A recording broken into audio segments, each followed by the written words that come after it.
The first thing that returned wasn't sight or touch, it was sound.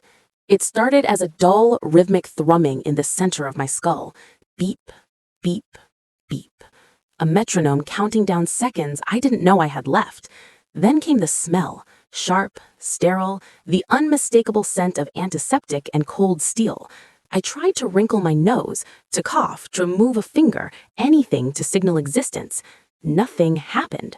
I was a ghost trapped inside a statue. My mind was screaming, clawing at the walls of my own paralysis, but my body lay heavy, inert, a useless sack of meat on a hospital bed.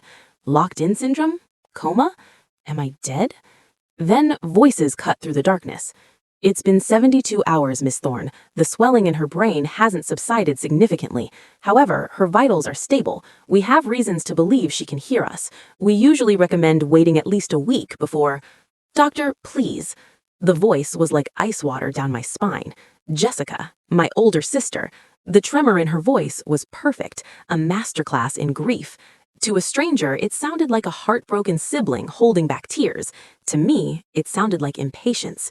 We've discussed this, Jessica continued, her voice catching on a sob. Kara wouldn't want this. She made me promise years ago. She said, Jess, if I'm ever a vegetable, if I'm ever hooked up to machines, just let me go. She's too proud. She wouldn't want to live as a burden. Liar. I screamed it in my head. Liar. I had never said that. I was 28 years old. I had just launched my own architectural firm. I had just bought my first house. I fought for everything I had, clawing my way out of the poverty our parents left us in. Poverty Jessica had been content to wallow in until I started making money. I loved life. I would want to live if I had even a 1% chance. I understand it's difficult, the doctor said, his voice gentle, soothing. But Dr. Aris, the neurologist, saw pupil reactivity this morning. It's faint, but it's there. With a traumatic brain injury from a car crash of this magnitude, recovery is a marathon, not a sprint. Withdrawing life support now is premature. Premature, Jessica's voice sharpened, losing a fraction of its sorrowful edge. Look at her, doctor. She's broken, doctor. Do you think I want this? Do you think I want to kill my little sister? She paused for effect, a heavy, stifled cry filling the room. But the insurance, the daily costs, and her quality of life. I have power of attorney. I have the directive. I just want her to find peace. Power of attorney. The memory hit me harder than the car crash. 3 months ago, I was going in for a minor surgery, an appendectomy. Jessica had brought the papers. Just in case, Kara, standard procedure. You don't have a husband. You need someone to make decisions if you have an allergic reaction to anesthesia. I had signed it. I had trusted her. I had trusted the sister who borrowed $5,000 last month for rent and came back wearing a new Prada bag. If you are certain, Miss Thorne, the doctor said, sounding defeated. The rustle of paper filled the silence. It was a terrifying sound, dry, crisp, final. This is the withdrawal of care consent form. Once you sign this, we will extubate. We will turn off the ventilator. Without the assisted breathing, given her current brainstem function, it will likely be minutes. No, no, no! Panic is a cold thing when you cannot move. It starts in the chest and freezes the blood. I focused everything, every ounce of will, every spark of electricity in my brain on my right hand. Move, I commanded. Twitch, tremble, do something. Do you have a pen? Jessica asked. Her voice was steady now. The grief was gone. She sounded eager. Here, the doctor said. I heard the scratch of the pen on paper, the loops of her signature, Jessica. Each scratch was a nail in my coffin. She wasn't just letting me die, she was murdering me, and I knew why. I knew exactly why. My will. I hadn't updated it since I made my first million. If I died unmarried and childless, everything, the firm, the house, the accounts, the life insurance policy worth $2 million, went to my next of kin, to her. It's done, whispered Jessica. Do it. Turn it off. Nurse, prepare for extubation, the doctor ordered, his tone professional but heavy with reluctance. I felt hands on me, warm, efficient hands checking the tubes in my throat. The steady whoosh hiss of the machine that was breathing for me seemed to grow louder, mocking me. I am not going to die today, I thought. I am not going to let her win. I stopped trying to move my hand. It was too far away. I focused on my eyes, the heavy, leaden curtains of my eyelids. They felt like they were glued shut. Lowering sedation, the nurse said. Okay, turning off the ventilator in 3, 2. The rhythmic whoosh stopped. The silence was sudden and violent. My chest didn't rise. The air didn't come. My lungs burned instantly, a primal flare of panic. My body, deprived of the machine's help, began to suffocate. Oxygen saturation dropping, 85%, 80%. She's fighting it, the doctor observed. Her heart rate is spiking. It's just a reflex, Jessica said quickly. Let her go. Reflex? I'll show you a reflex. The lack of oxygen was the catalyst. The survival instinct overrode the brain damage, overrode the coma. The darkness in my mind turned into a blinding white supernova of rage. I didn't just want to breathe. I wanted to see her face. I poured that rage into my eyelids. I pushed. I strained until it felt like the muscles behind my eyes would tear. Doctor, look at the monitor, the nurse gasped. Wait, stop the morphine. Why are you stopping? She's convulsing. She's waking up. With a sound that was half gasp, half sob, my eyes flew open. The light was blinding, a harsh white fluorescent glare that stabbed into my brain like needles. I gagged, choking on the plastic tube still jammed down my throat. Easy, Kara, easy, the doctor said, his graying eyes hovering over me. Breathe, just breathe. You're in the ICU. You've been in an accident. I sucked in a ragged breath. It tasted like fire, but it was my breath. My vision cleared slowly. I saw the doctor. I saw the nurse looking pale and shocked. And then I saw her. Jessica stood at the foot of the bed. She wasn't crying. Her hand was still resting on the clipboard where she had signed my death warrant. Her face wasn't filled with relief. It was a mask of pure, unadulterated horror. Her jaw was slack, her eyes wide, staring at me like I was a corpse that crawled out of a grave. For a second, just a second, I saw the disappointment in her eyes before she scrambled to rearrange her features into a look of joy. Kara! She shrieked, rushing forward, her hands reaching for me. Oh my God, you're awake! It's a miracle! I was so scared. I thought I lost you. She reached out to hug me, to smother me with her fake love, to silence me before I could process what had just happened. I flinched away from her touch. It took every ounce of strength I had. My throat felt like it was filled with glass shards. I couldn't shout. I couldn't scream the accusations that were burning in my soul. But I could whisper. I looked past my sister, locking eyes with the doctor. I grabbed his wrist with a weak, trembling hand. His skin was warm. He leaned in close, his ear inches to my lips. Miss Thorne, he asked softly, try not to speak. I ignored him. I had to say it. I had to make sure he knew. I had to make sure she couldn't finish the job she started 3 days ago. I moistened my cracked lips and forced the air through my vocal cords. The words came out as a rasp, barely audible, but in the silent room, they landed like a grenade. The brakes, I wheezed, my eyes locked in Jessica's pale face. She cut them. The doctor froze. He pulled back slowly, his face draining of color as he looked from me to the weeping woman at the foot of the bed. Jessica stopped crying instantly. The room went deadly silent. What did you say? The doctor whispered, his voice trembling. I swallowed, the taste of copper in my mouth. Check my car, I gasped out, my voice gaining a fraction more strength fueled by pure hatred. It wasn't an accident. The silence following my accusation was heavier than the coma I had just escaped. For 3 seconds, nobody moved. The only sound was the frantic beeping of the cardiac monitor, betraying the calm I'd tried to project. My heart was hammering at 140 beats per minute. Jessica broke the silence first. She didn't scream, she didn't run, she laughed. It was a brittle, nervous sound that cracked in the middle. Oh, honey, she said, her voice dripping with a sickly sweet pity that made my skin crawl. She looked at the doctor, rolling her eyes. You see, I told you, the brain damage. She's hallucinating. She doesn't know what she's saying. Cutting brakes? That's movie stuff, Kara. She reached for my hand again. You're in shock, sweetie. You've been asleep for 3 days. You had a terrible accident. Just rest. Don't touch me, I wheezed. Dr. Evans, the man with the graying hair, stepped between us. He was no longer the sympathetic doctor listening to a grieving relative. He was a wall of white coat and authority. Miss Thorne, Dr. Evans said, his voice hard, please step back. Excuse me? Jessica's mask slipped. Her eyes narrowed into slits. "That is my sister. I have power of attorney. You can't tell me to step back." "Actually, I can," Dr. Evans replied calmly. He pressed a button on the wall, the call for hospital security. "The patient is alert, oriented, and making a serious allegation regarding her safety. Until the police investigate, I am revoking your access to this room. You are a potential threat." "This is ridiculous," Jessica shrieked. The sweetness was gone, replaced by the shrill temper I knew so well. "She's delirious. She just woke up from a coma. You're going to listen to a vegetable over her own family?" "Get out," I whispered.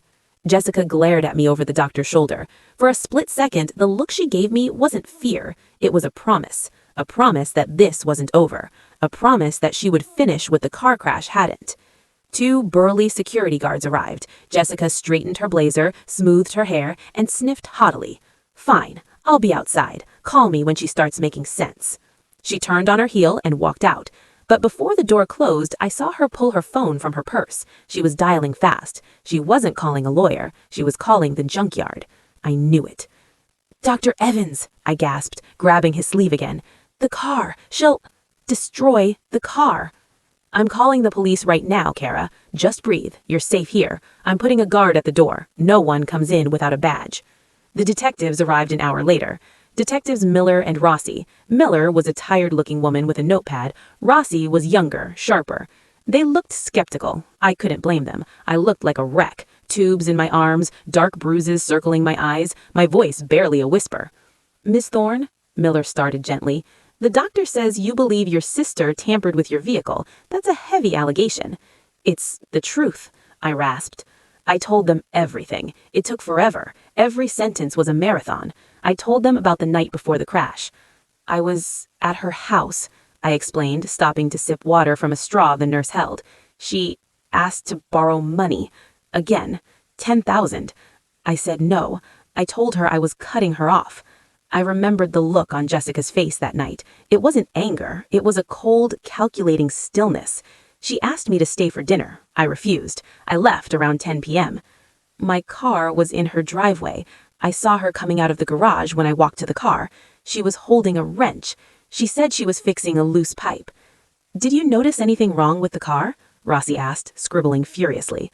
"The pedal felt spongy," I said, closing my eyes as the memory of the crash washed over me. The terror of pressing the brake and feeling it hit the floorboard with zero resistance, the speedometer climbing, the sharp curve of the canyon road. I pumped it. Nothing happened. I hit the guardrail at 60. "We checked the accident report," Miller said, exchanging a glance with Rossi. "The initial finding was loss of control due to speed. The car was totaled. It was towed to the impound lot." "Where is it now?" I asked. Miller hesitated. "That's the problem, Kara. Your sister, acting as your power of attorney, authorized the release of the vehicle yesterday. She ordered it to be scrapped." My heart stopped. "Scrapped?" "She claimed seeing the wreckage was too traumatic for the family. She wanted it crushed immediately." "You have to stop it," I pleaded, trying to sit up but failing. "The evidence, the cut lines, it's all there." "We're sending a unit to the scrapyard now, Kara." Miller stood up. "But if she hasn't crushed it yet, we'll seize it. But Kara, if that car is a cube of metal, it's your word against hers, and she has a clean record." "Check her finances," I said. "Check my life insurance." "We will," Miller nodded. "Rest now." They left. I was alone again, save for the hum of the machines, but my mind was racing. Jessica was fast. She had signed the papers to kill me the moment the 72-hour waiting period was up. She had moved the car the moment the police report was filed. She was playing a game of chess, and I was 3 moves behind. I needed an ally, not a doctor, not a cop, a shark. "Nurse," I whispered, "my phone, please." The nurse, a young woman named Sarah, who had been guarding me like a hawk, hesitated. "You need to rest." "I need to call my lawyer." Sarah retrieved my phone from the bag of personal effects Jessica hadn't managed to steal yet. The screen was cracked, but it worked. I dialed David, my corporate attorney. He answered on the first ring. "Kara? Oh my God, the news said you were in a coma. I've been trying to get into the hospital, but your sister is blocking everyone." "David, freeze everything." "What?" "My accounts, the firm, the trust. Freeze it all. Jessica tried to kill me." There was a stunned silence on the line. Then David's voice turned to steel. I'm on it, Kara, but you need to know something. She's already been here. What? Jessica. She came to the office yesterday morning. She had the power of attorney documents. She tried to initiate a transfer of your emergency liquidity fund, $200,000. She said it was for medical bills. Did you give it to her? I stalled her. It seemed suspicious. The hospital bills go to insurance first. I told her I needed 48 hours to clear the assets. She was furious. She threw a vase in the lobby. She's desperate, I realized. She needed the money. She was in debt. That was the motive. Not just greed, survival. I'm filing an emergency injunction right now, David said. I'll revoke the POA. I'll be at the hospital in 20 minutes. Don't sign anything. I hung up, feeling a tiny spark of victory. She didn't have the money yet. But the victory was short-lived. The TV in the corner of the room was on, muted, playing the local news. The banner at the bottom caught my eye. Breaking news, tragedy in the Thorne family. I gestured to Sarah. Volume up. She pressed the remote. There, on the screen, standing outside the hospital entrance with a microphone in her face, was Jessica. She looked devastated. Her makeup was artfully smeared. She was daubing her eyes with a tissue. It's just heartbreaking, Jessica sobbed to the reporter. My poor sister. She's always battled with mental health issues, depression, paranoia. My blood turned to ice. What are you doing, Jessica? The accident wasn't an accident, Jessica continued, looking directly into the camera. I didn't want to say it, but the police found a note. She tried to take her own life. And now that she's woken up, the brain damage. She's confused. She's lashing out. She's blaming me because she can't accept what she did. She paused, a perfect tragic heroine. I just want to get her the help she needs. I forgive her for the terrible things she's saying. I just want my baby sister back. I stared at the screen, my mouth open. She wasn't hiding. She was controlling the narrative. She was painting me as a suicidal, brain-damaged lunatic before the police could even announce an investigation. If the car was crushed and the public believed I was crazy, no jury would convict her. She wasn't just trying to stay out of jail. She was trying to put me in a psychiatric ward. My phone buzzed. A text from Detective Miller. We got to the scrapyard. We were too late. The car is gone, Kara. It's been crushed. I dropped the phone on the bedsheets. The evidence was gone. The narrative was hers. I was paralyzed in a hospital bed, and my sister was winning the war for my life. But she made one mistake. Detectives Miller and Rossi returned at 2 p.m. They didn't come empty-handed. Miller held a clear plastic evidence bag. Inside was a single sheet of cream-colored paper, folded once. Your sister turned this over to us an hour ago, Miller said, her face unreadable. She claims she found it in your home office, tucked into your daily planner. She says she didn't show it to us earlier because she wanted to protect your privacy, but given your accusations, she felt she had to reveal the truth. Rossi held the bag up for me to see. Is this your handwriting, Miss Thorne? I stared at the paper through the plastic. The handwriting was jagged, frantic, scrawled in black ink. I can't do this anymore. The debt is drowning me. I'm sorry, Jess. I'm taking the easy way out. Don't mourn me. Just be free. My stomach churned. It looked like my handwriting. The loops of the Y, the sharp cross of the T. Jessica had spent her entire life mimicking me. My style, my clothes, and apparently my penmanship. She must have practiced for weeks. It looks like mine, I whispered, the admission making Miller frown. But I didn't write it. It's on your personal stationery, Rossi pointed out. We checked the watermark. Thorne Architecture. Read the words, I rasped, forcing myself to sit up despite the screaming pain in my ribs. Read it, carefully. Miller reread the note. The debt is drowning me. I don't have debt, I said, my voice gaining a hard, flinty edge. I have $3 million in liquid assets. My firm had its best year. I looked at Miller. Who has debt? Who asks for money every month? Miller's eyes widened slightly. The psychological projection. Jessica had written her own reality into my suicide note. She was the one drowning. She was the one who needed to be free of financial burden. Forgery, I said. She traced it, or she practiced. That's a theory, Miller said, playing devil's advocate. But a handwriting expert might take weeks, and right now, the DA sees a suicide note and a grieving sister. Unless we have proof it's fake today, she walks free. And worse, she's filing for emergency mental guardianship tomorrow morning. She wants to move you to a private psychiatric facility. A private facility. If she moved me there, I would never come out. One accidental overdose of sedatives, and the problem would be solved. I needed proof, now. I closed my eyes, visualizing my office, my desk. I was an architect. I didn't just write. I drafted. I used specific tools. What pen? I asked. Excuse me? The ink, I said, opening my eyes. What kind of pen? Rossi squinted at the note. Looks like a standard ballpoint, black. A smile, cold and sharp, touched my lips. I haven't used a ballpoint pen in 5 years. I only use felt tip, microns, or fountain pens. I hate the drag of a ballpoint. Miller looked at the note again. The indentation was deep, the lines inconsistent, classic cheap ballpoint behavior.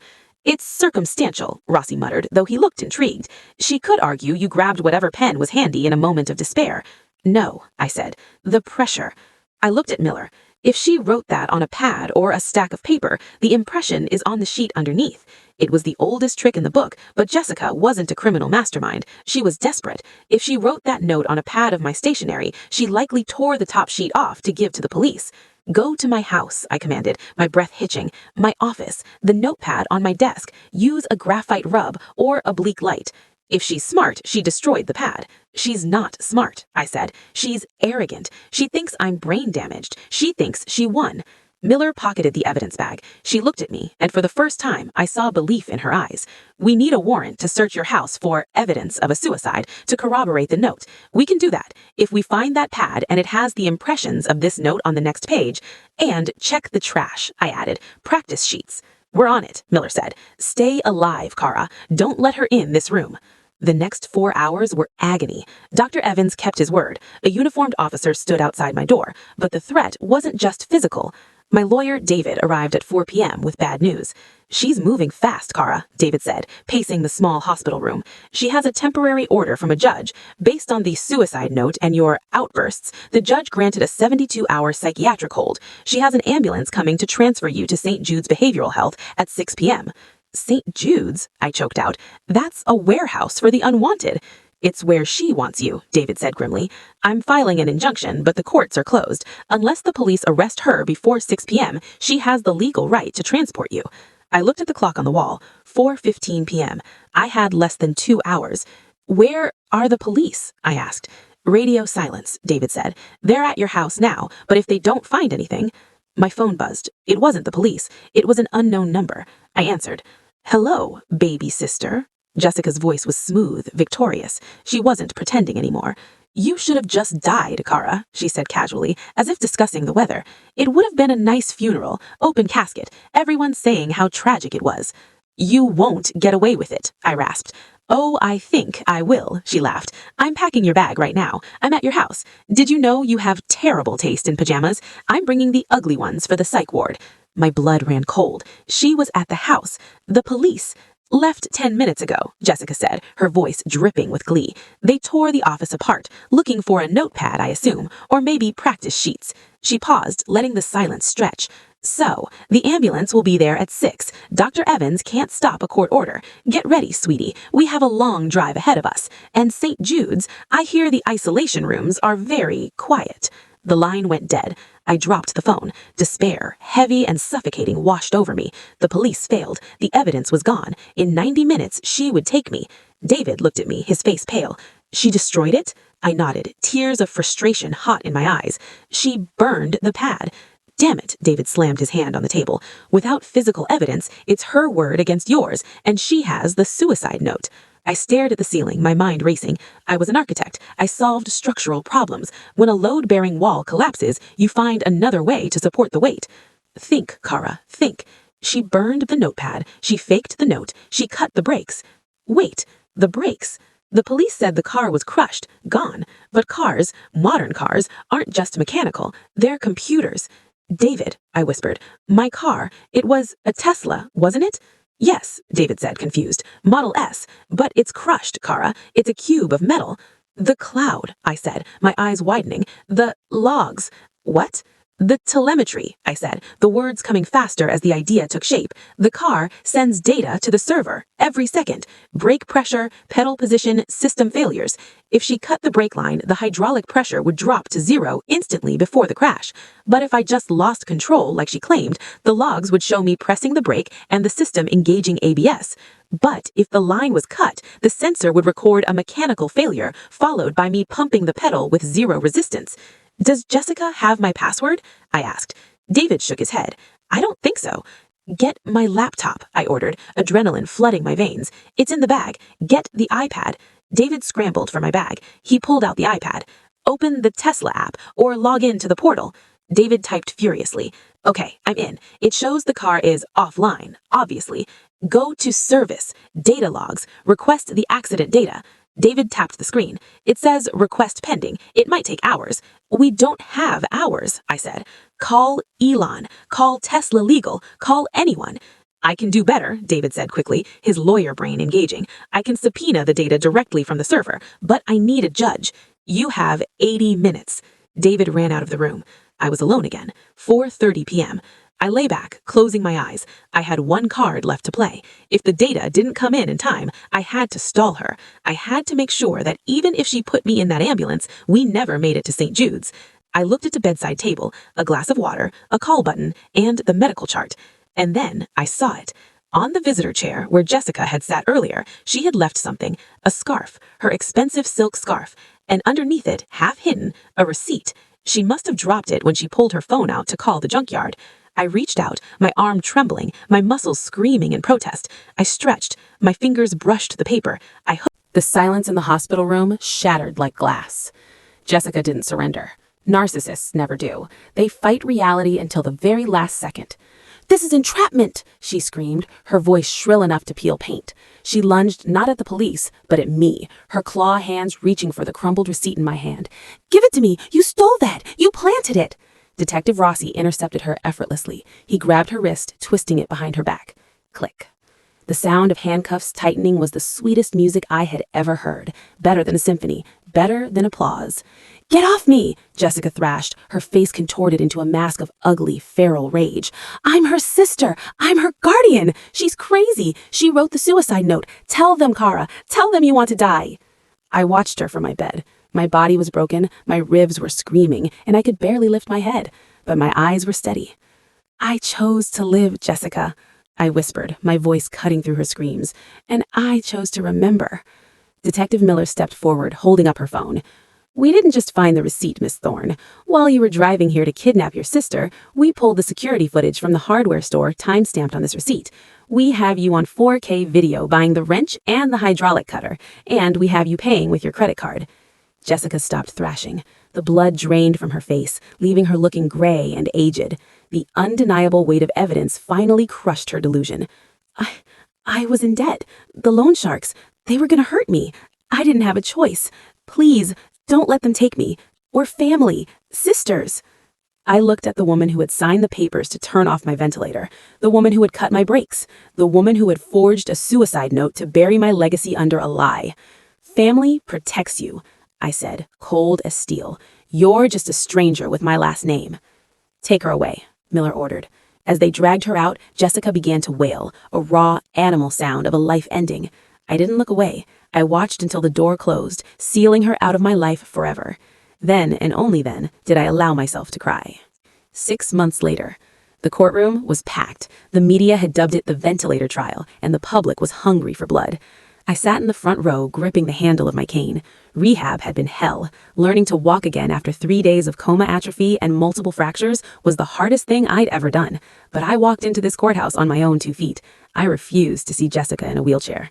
She sat at the defense table. She looked small. The prison orange washed her out. Her hair, usually dyed and blown out, was showing gray roots. She wouldn't look at me. Her lawyer had tried to plead insanity. It didn't stick. Then they tried for a plea deal on manslaughter. The district attorney refused. We went for attempted first-degree murder. The trial was a massacre. David, my lawyer, had subpoenaed the Tesla logs. They arrived 2 days after my arrest. The data was irrefutable. Hydraulic pressure dropped to 0% continuously for 15 minutes prior to impact. ABS system failure. Driver input, brake pedal depressed 100% with no mechanical response. It wasn't a malfunction, it was sabotage. Then came the hardware store video, then the forged suicide note, then the testimony of Dr. Evans about her eagerness to pull the plug. But the final nail in the coffin wasn't the evidence, it was the money. Forensic accountants found Jessica's secret. She wasn't just in debt, she was a gambling addict, online poker. She had blown through her savings, maxed out her credit cards, and taken a $500,000 loan against her own house, money she owed to dangerous people. My life insurance policy was $2 million. My estate was worth another $3 million. I was her jackpot. I was her way out. When the jury foreman stood up, he didn't hesitate. We find the defendant, Jessica Thorne, guilty on all counts. Jessica put her head on the table and sobbed, not for me, for herself. The judge was not lenient. Miss Thorne, the cold-blooded nature of this crime, waiting for your sister to be helpless in a hospital bed to finish what you started, is repugnant. I sentence you to 25 years to life in a state penitentiary. As the bailiffs moved to take her away, Jessica looked back. She locked eyes with me. You ruined me, she screamed, spitting the words. I have nothing. They'll take my house. They'll take everything. I stood up, leaning on my cane. I waited until the room quieted down. You're wrong, Jessica, I said, my voice clear and strong, carrying to the back of the room. You didn't have nothing. You had a sister who would have paid off your debt if you had just asked. You had a family. You threw it away for money you'll never spend. I turned my back on her. Goodbye. The aftermath. The victory in court was satisfying, but the real revenge, the kind that settles in your bones, happened quietly a month later. Since Jessica was convicted of attempting to kill me for financial gain, the Slayer rule applied. She was disinherited from everything. But more importantly, I sued her in civil court for damages, pain, and suffering. Since she was in prison, she couldn't fight it. I won a default judgment for $5 million. Obviously, she didn't have $5 million, but she had assets. I seized her house, the house she had grown up in, the house she had leveraged to gamble. I didn't keep it. I didn't sell it to a stranger. I stood on the sidewalk watching the bulldozers. The yellow machines roared to life, their metal claws tearing into the roof of Jessica's beloved Victorian home. I was an architect. I built things, but sometimes you have to clear the rot before you can build again. I had the house demolished, every brick, every beam, every memory of the sister who tried to murder me.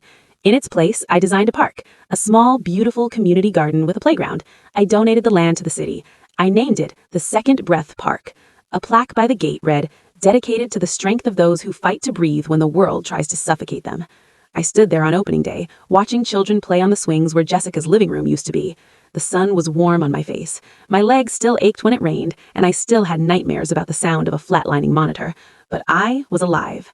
My phone buzzed, a collect call from State Correctional Facility. I looked at the screen. Jessica. It was the 5th time she'd called this week, probably to beg for money for the commissary or to blame me for the prison food. I pressed the volume button on the side of my phone. Silence. Then I pressed block caller. I put the phone in my pocket, took a deep breath of the fresh, sweet air, and walked away. I had a skyscraper to design, and for the first time in my life, the foundation was entirely my own.